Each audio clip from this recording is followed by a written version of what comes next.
Welcome to Jobbed Out, the wrestling editorial that reminds you that Japanese-style game shows are absolutely brutal.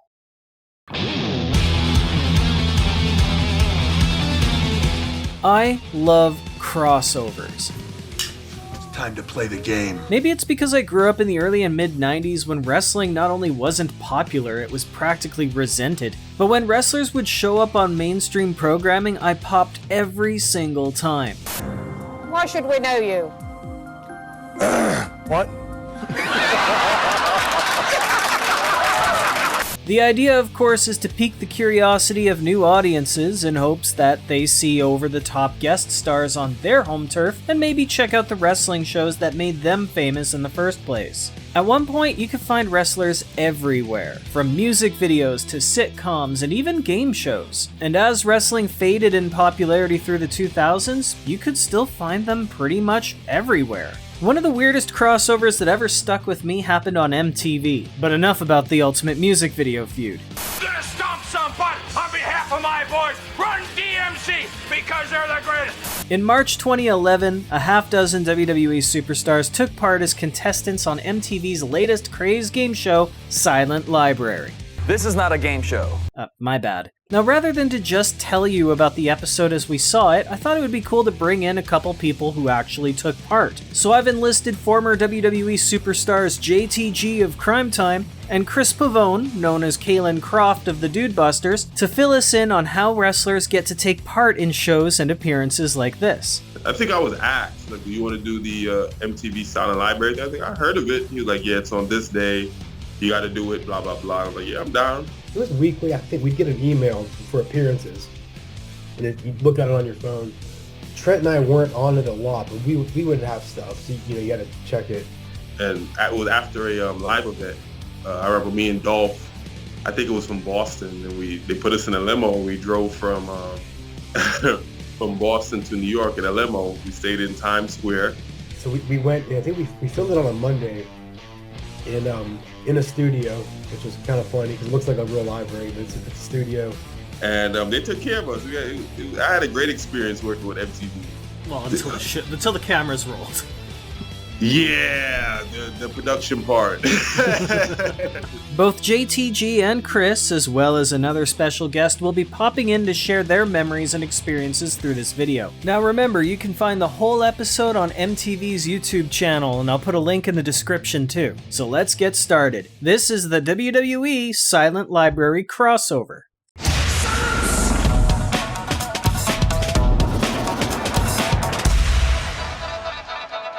Silent Library falls under the Japanese stereotype game show. Rather than reward contestants for doing well, they would punish contestants for doing badly. Succeed and win some money, or fail and live in shame knowing that you've embarrassed yourself for nothing. The most important rule? Silence.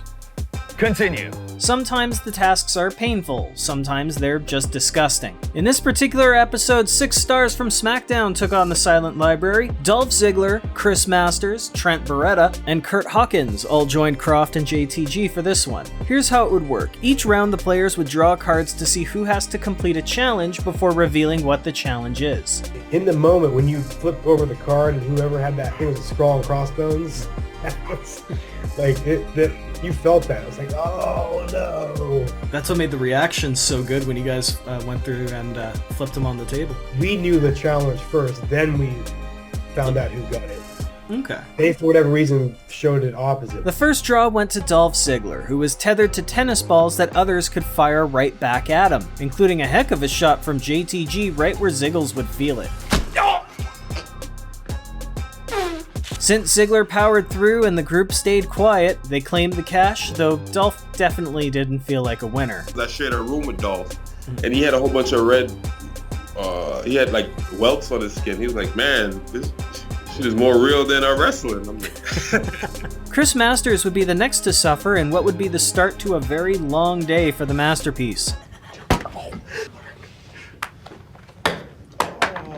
The WWE superstars kept their composure though, something that most other celebrities on Silent Library just can't seem to do.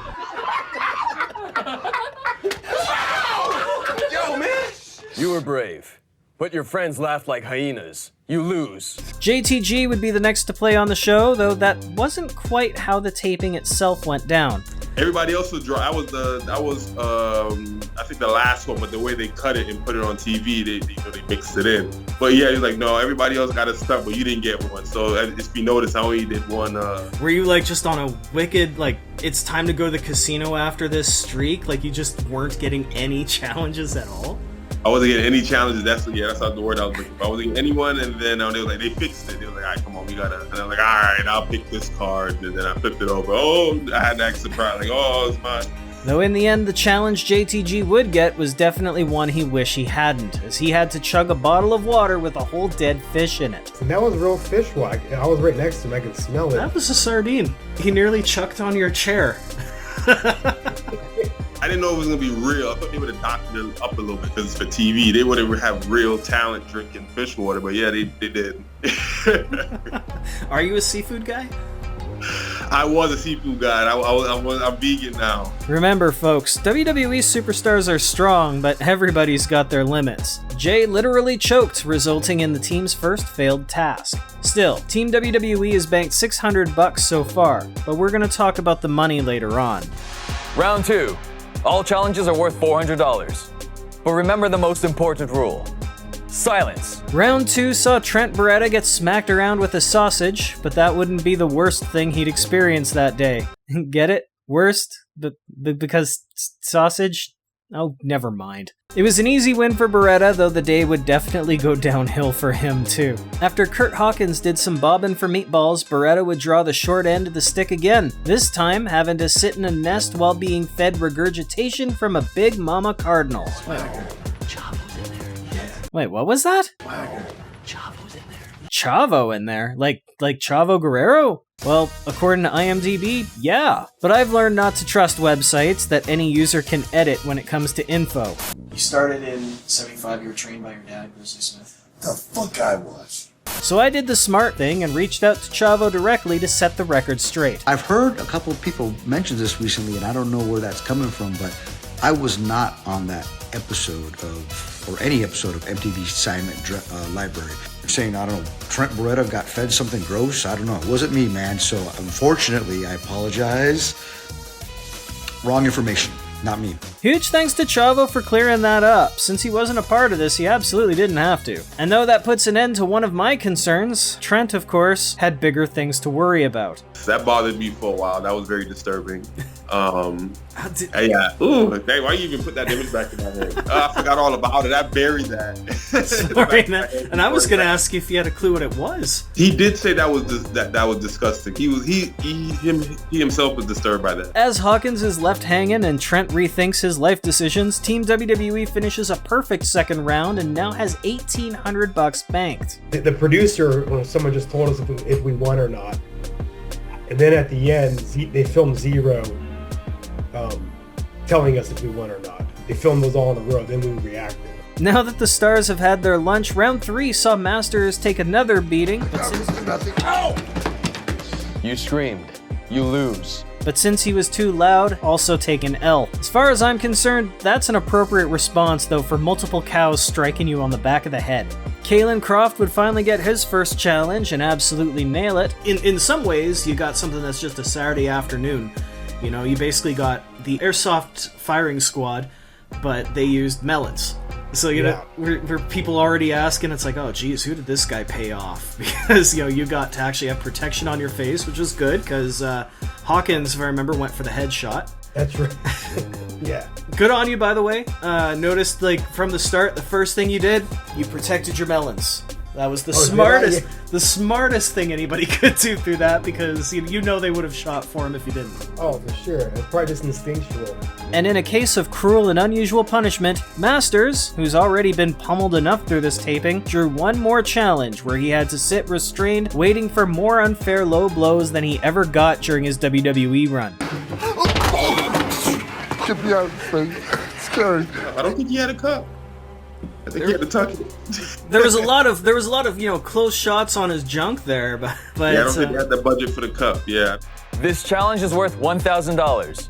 But do not forget, Silence. The grand finale saw everybody except JTG draw the challenge cards and be attached to a motorized carnival horse race by their nipples. As the challenge progressed, we definitely learned who the strongest one in the group was, or possibly the kinkiest. It didn't hurt as bad as it looked. The others sure don't seem to agree. They were in misery, but I mean, there are people that pay good money for what you did there. Right? Like, I mean, it didn't feel good, but it was, I guess it wasn't as bad as I thought it was going to be at first. At the end of the day, Team WWE won a total of $4,400, which brings me to that money part I was talking about earlier. The celebrity episodes of Silent Library had contestants earning money for charity instead of themselves. But with this episode, neither WWE or MTV actually said anything about what the charity was that they would be playing towards. In the green room, whoever was our rep was with us. He said, he goes, guys, hey, WWE's gonna cut a check to the charity, so go ahead and play for the money. Okay, cool. And win-win, yeah. We ended up getting a check for like $800 a piece, which was pretty cool. Covers the nipple cream, that's for sure. Oh yeah. Did they tell you guys who they were donating it to? To whoever WWE, whoever they wanted to. I don't know. It probably was the WWE. The charity was WWE. We don't know, but I know they wanted the money. They let us know that, and then we had to be like, nah, hold on. And then we were able to get our checks. Honestly, considering what these guys went through, especially Chris Masters, Get me out, friend. Scary. I would have been fine with them just getting the money, but if WWE did make a contribution somewhere, it's a nice bonus. Of course, nowadays when a wrestler takes part in something mainstream, it's because the wrestlers themselves want to try their hand at acting or singing, something beyond their wrestling career. Not so much as a partnership between the promotions and the TV shows. Yeah, long gone are the days of WCW invading MTV, or WWE doing a cameo on that 70s show. Look at my knees. Midget bites. But as a wrestling fan, I still love to see when the niche I enjoy has a chance to reach out to new crowds and maybe bring in some new fans. I think it helps the entire industry, not just WWE, when you see performers outside of their element, outside of the ring. Like back in the 80s when you saw wrestlers on Family Feud, it made people like, okay, who is this guy? He's an interesting character. What channel does he come on? You'll take a non-wrestling fan and turn them into a fan because you saw them outside of, back in the day, they did that with on MTV a lot. You saw the Bushwhackers on Family Matters. That was amazing, and it was great as a wrestling fan to see, because your friends and family who don't watch wrestling, like, see, they're cool, you should watch it with me, I want to give a huge thank you to Chris Pavone and JTG for sitting down with me to talk about their experiences on this one-of-a-kind crossover. I've got nearly 90 minutes of shoot interview video with them up on the channel already, so check the links in the description if you'd like to know more about this, loads of info about their careers, and what they're both up to today. With that said, what did you think of the WWE MTV Silent Library crossover? Would you like to see the idea rebooted, and who would you want to see take part? And how do you feel when it comes to wrestlers appearing in non-wrestling shows? Do they raise your interest in the shows they're taking part in? Do you think it brings any positive attention back to the wrestling world, or are the wrestling and other entertainment genres just too niche to mix? Let me know what you think in the comments, and be sure to subscribe to the channel for more, because I want you to be a part of these conversations too.